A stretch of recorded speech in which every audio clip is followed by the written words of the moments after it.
Waduh, aku bisa nambah follower. Aduh, kalau ikut aku bisa jadi lebih terkenal. Hihihi. Oh iya ya, tapi venue-nya panas. Make upku nanti meleleh. Aduh, di sana makanannya cuma pedes-pedes aja. Wah, asam lambung.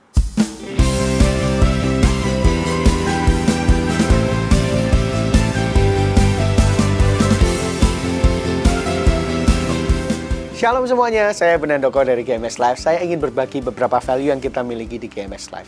Ketika kita berangkat pelayanan, apakah yang harus jadi visi kita? Yang pertama adalah visi Tuhan, jiwa-jiwa, bukan visi pribadi. Contohnya, kuliner di sana itu enak-enak, maka aku harus berangkat. Atau, nanti followerku akan nambah. Aku bermain di hadapan ribuan orang, permainanku akan didengar semua orang. Aku nanti akan mengambil feel ketika penyanyinya lengah. Visi-visi pribadi seperti itu akan menghambat kita. Karena ketika di lapangan tidak sesuai dengan harapan, maka kita akan kecewa. Lalu yang kedua adalah kita harus menjadi orang yang tersedia dan bersedia. Jadi jangan hanya tersedia, oh jadwalku kosong, aku bisa berangkat. Tapi kita harus menjadi orang yang bersedia. Ketika kita melakukan bersedia, yaitu berkomitmen, kita mau melakukan extra mile ketika di lapangan tidak sesuai dengan harapan. Contohnya, ketika kita sampai di sana, ternyata, waduh, ini krunya belum siap.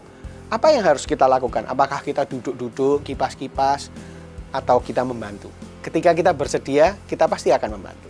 Yang ketiga adalah kita harus menanggalkan 3L. Rewel, bawel, ngomel. Nah, 3L ini harus kita hilangkan. Yang pertama dengan rewel.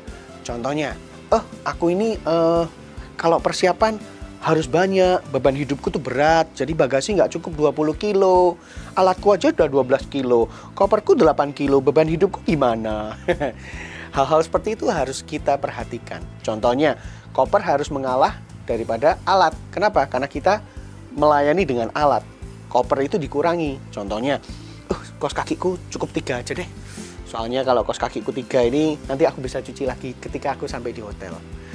Hal seperti itu bisa kita biasakan dengan keseharian kita di gereja. Ketika kita melayani, apakah kita menjadi orang yang rewel? Bawa alat banyak banget, lalu ketika tidak ada stop kontaknya, misalnya kita bawa pedal, waduh ini nggak ada stop kontaknya, aku nggak bisa melayani dengan maksimal. Hadirat Tuhan tidak akan turun. Lalu yang kedua, kita jangan jadi orang yang bawel. Orang yang bawel itu adalah ketika segala sesuatunya tidak sesuai dengan harapan, kita cenderung ngomel, marah, lalu melampiaskan kepada orang-orang di sekitar kita. Contohnya, ketika kita ada di gereja, lalu, monitornya ini nggak sesuai harapan, nggak denger. Lalu aku kok nggak kena sorot kamera ya? Aduh, aku ini sudah dandan ganteng-ganteng, sudah cantik, sudah dandananku ini sudah minor.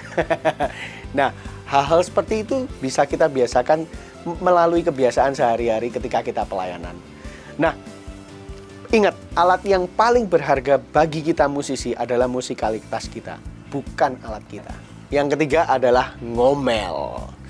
Jadi segala sesuatu bisa kita syukuri atau segala sesuatu bisa kita omeli. Contohnya ketika kita nggak dipilih berangkat pelayanan. Apakah kita akan ngomel? Loh, mereka itu nggak tahu ya. Siapa yang paling jago di sini? Kalau aku yang main itu ya, yang nonton tuh jutaan orang. Bahkan seluruh makhluk luar angkasa juga nonton. Nah, contoh-contoh hal seperti itu harus kita hilangkan. Juga ketika kita harus melakukan extra mile. Saya pernah pergi dengan Redo di Myanmar. Ketika itu kita harus jalan jauh banget, sekitar setengah kilo lebih, bawa alat yang berat. Tapi nggak ada dari satupun kita yang ngomel. Kenapa? Karena kita bersedia. Ketika kita melayani, lakukanlah dengan sepenuh hati. Sepenuh hati juga sepenuh hidup. Oke, itu aja teman-teman sharing dari saya, value-value yang kita miliki di GMS Live. Semoga ini bisa membantu teman-teman untuk memiliki persepsi yang lebih baik tentang pelayanan. God bless you.